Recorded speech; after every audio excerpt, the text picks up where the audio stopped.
It's been a couple of weeks, just coming back from Thanksgiving and ready for the holiday season. I'm going to show you how I do Amaryllis, like in a cute way, not in a pot as I ordered it.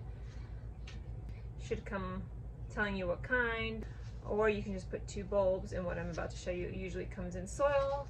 If you get the ones covered in wax, you can find them more commercially perhaps, like at a Target, but they won't bloom next year. If you want something that can bloom from year to year, follow along and I'll show you more.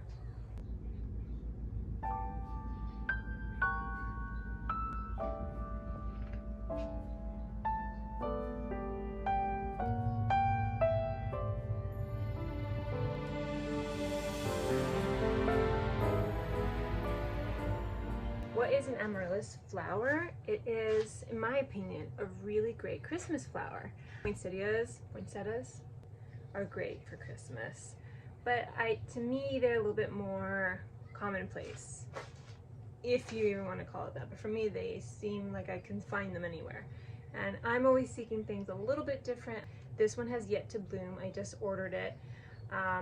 They come in a variety of colors, like red, a striped color, white, and you can buy them cut if you're ordering from a florist, or you can get them in a bulb. What I'm going to show you here is how to make this look more special, more elevated. A hurricane one is most special. This one is tall enough, about 13 inches, so it can help support the neck. Because once this flower blooms, you want its head to be supported. If it's too shallow, it might need more of a support or stand or like a stick to hold it, and once you get too many mechanics involved, it loses some of its appeal. It doesn't need soil, so let's do this. I think I'm going to link this vase in my shop in case you want to order it. US shipping only, but then you can choose what you want to do with it. You can add rocks, you can add moss. Let's take a look. I'm going to add a couple things here, and we'll see how it looks. This is sheet moss. You can find it most places. Line the bottom. You can see here. And this could actually be it. You can just put your bulb in here and call it a day. I just want to add it. I want to boost the height a little bit because this is a bit of a dainty amaryllis. So I'm going to add some rocks. You can get these rocks anywhere. I got it from my backyard, but you can get it online or any hardware store.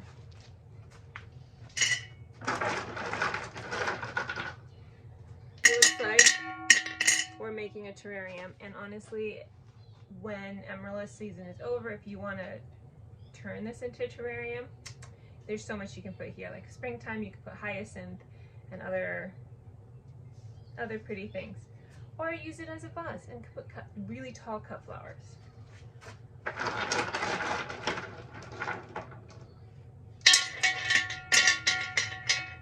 Okay. I've never actually made this with this design before, so we're going to be playing around a bit. Some other options, and I might add this as we're going along because we're playing, right? Is Spanish moss. Spanish moss is excellent if you like a drapey look, a messy look. Like I love, side note, if you're designing, I love asymmetry in floral arrangements or plant design by having some moss at a base and then having Spanish moss dangle. It's actually kind of how it looks like in nature if you've ever seen moss in its real element. But that is another discussion. We can use it here today. We'll see if we like it. If you don't have access to any of that, that's okay. This is natural gift filler from World Market for gift baskets. Gift basket filler, you can put this inside as well. And it's not gonna be terrible. It's not as natural, but it'll do the job. Okay. Work somewhere where you're okay to get a little dirty. Okay, let's put this here. So you're gonna wiggle this bulb out. gently. Oh, how cute. It has roots. Okay, sorry little guy, I'm gonna disrupt your peace, but don't worry, we'll find you a good home. He's so cute. So you can keep it in soil. You're all good to do that. So because I'm disrupting his natural element, you see his roots, it will take off and propagate it if you give it a new space that allows for drainage. Do not put this flat in a vase because it can get like root rotten. The bulb can go rotten. So what I'm doing here is I'm gently and barely removing some of the dirt elements. This is actually such an itty bitty bulb. You'll find easily a lot of Amaryllis bulbs are huge and they're gorgeous. But this is what I'm working with today, and I just want to show you that you can still celebrate with it. I'm not going to be aggressive and remove every single bit of the root because I actually think it's pretty to keep it on. It's still somewhat natural, but you can clean it. I think he'll appreciate that I'm leaving some of the soil on there. And you're going to place him right inside, gently. But I'm going to give him some Spanish moss to offer him a little bit more support. And because I have all the heights with the rocks and the other moss, the sheet moss, and the dirt and the roots, it allows it a happy, almost terrarium-like environment. I'm just spreading out the moss. This stuff gets really dusty in here.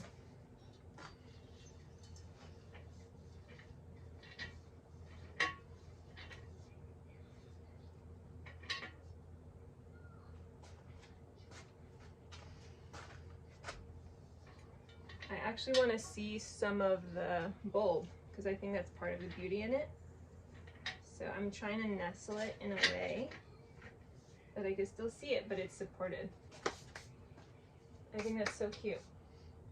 That's beautiful. Okay, I wanted to incorporate a festive element like ribbon. This will bloom beautifully. It's super forgiving. And just know that an option for putting a ribbon is right around the lip. That's why I recommend a hurricane vase that offers that support. Do I have anything? I don't have anything, I'm sorry. I don't have anything right now, I used all my ribbon. But you put something around here and tie a little boop, and it's so pretty.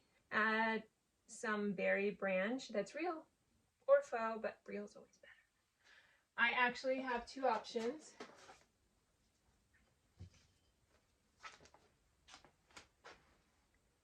Beautiful. And I actually like the length of this one, so I'm probably going to use this one so it could kind of branch out of the vase. You can stick them in just like this, and if the bottoms is submerged in mossy, rocky water, it might be fine.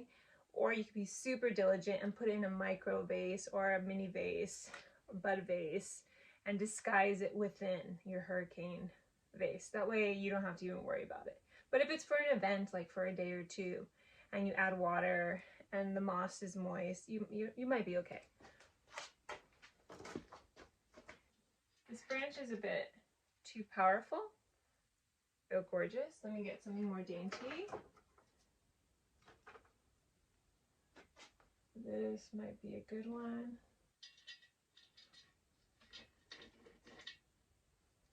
Oh, that's kind of cute. I kind of like how it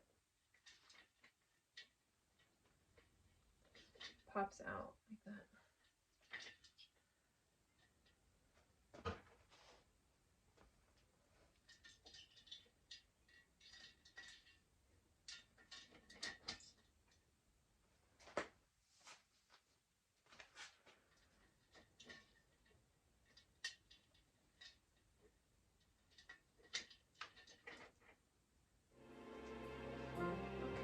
We wish you a Merry Christmas. We wish you a Merry Christmas. We wish you a Merry Christmas and a Happy New Year. We wish you a Merry Christmas. We wish you a Merry Christmas.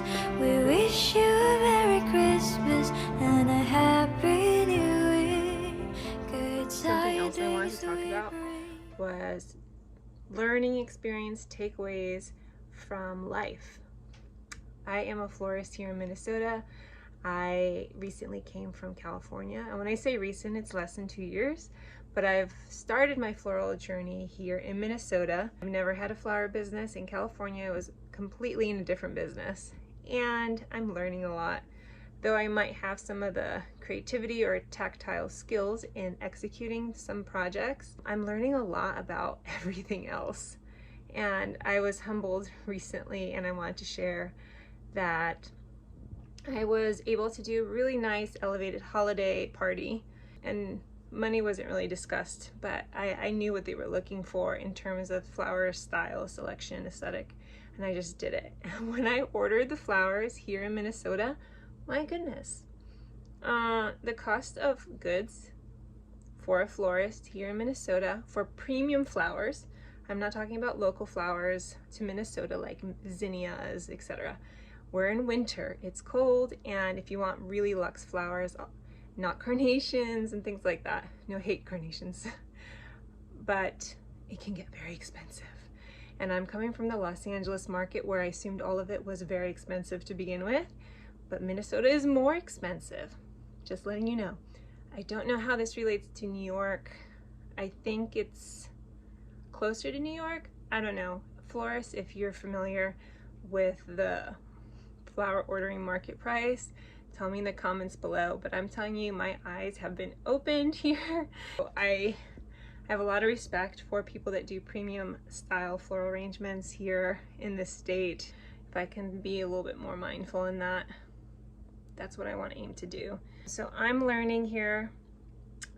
If you're a florist or a creative or a business owner, you feel free to drop any tips on like how you navigate going to a new state and dealing with different markets. I imagine this happens in the restaurant world as well. If you're a chef or things like that, food ordering prices are different because you're coming from different parts of the country or the world, and seasonality changes. So there you go. I'm just learning the hard way, but we can still make things pretty. Thank you for following my channel, and I'll see you guys later.